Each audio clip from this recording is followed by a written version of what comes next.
Magandang araw mga idol, at dito nga ang dalawang counter shop na ito ay ating ipakikita ang pagkakaiba nila.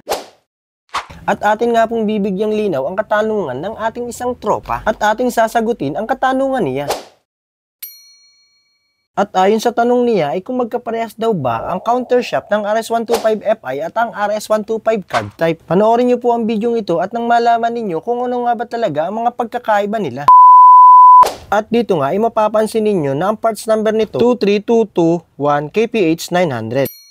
Ang part number na ito po ay para sa card type at ang susunod naman ay ito 23221 KYZ900. At ito naman po ay para sa FI. Ito po ay counter shop ng RS125 card type. Ito po yung parts number niya. Meron tayo dito sa kabila na counter shop din. Ito naman po ay para sa RS125 FI. So, ang pagkakaiba nila, para po sa hindi nakakaalam, itong KPH, yung KPH, tsaka po KYZ.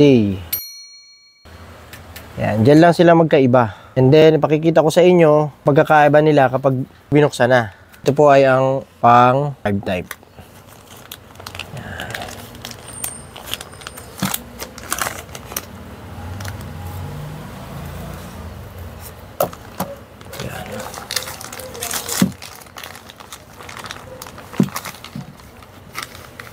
At ito naman yung pang FI.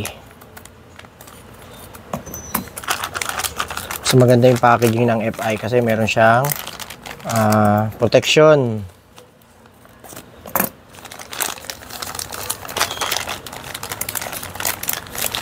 So yun mga idol, ito pala ay original Honda genuine parts po ito. So yun. Kabalot pa siya. Yun. Meron na siya nito. Nakabalot pa siya. Diba? Kalasin natin para makita nyo. Yan. Counter shop.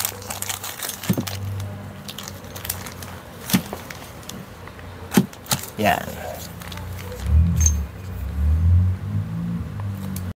At dito nga po ay ating susukatin gamit ng ating caliper ang lahat ng outer diameters. At dito po ay mapapansin ninyo na 12mm ang sukat nito. At ang susunod naman nating susukatin ay ang counter shop ng RS125 carb type. At kung mapapansin ninyo ay parehas lang sila ng sukat, 12mm lang din. At ang susunod naman nating susukatin ay ang pangalawang outer diameter. At dito po ay kung mapapansin ninyo ay nasa 15mm ang sukat niya. At ang sunod niyan ay susukatin naman natin ay yung isa. At dito ay ating malalaman kung parehas nga ba talaga sila. 15mm din. At yun nga po, inyo pong nakita at walang duda, parehas nga po talaga sila. At dito nga po, ang susunod nating susukatin ay ang kabitan ng bearing sa engine sprocket. So may engine sprocket, ayan banda, ilang mm yan.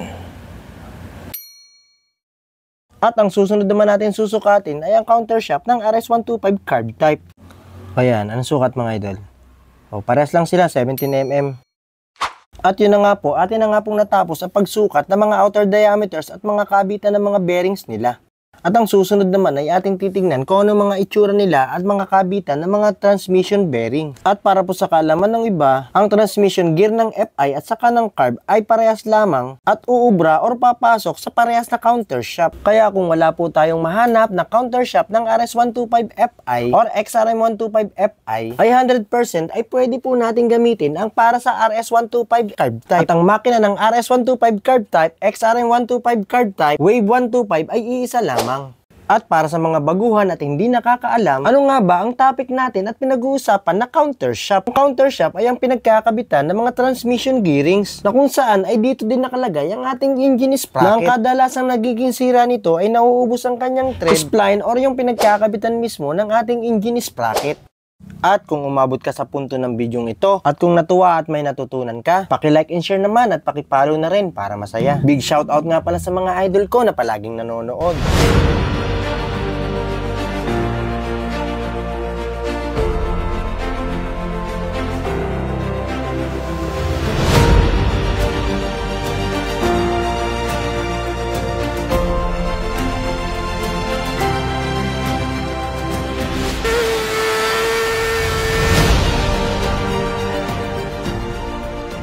Hanggang sa muli, bye-bye!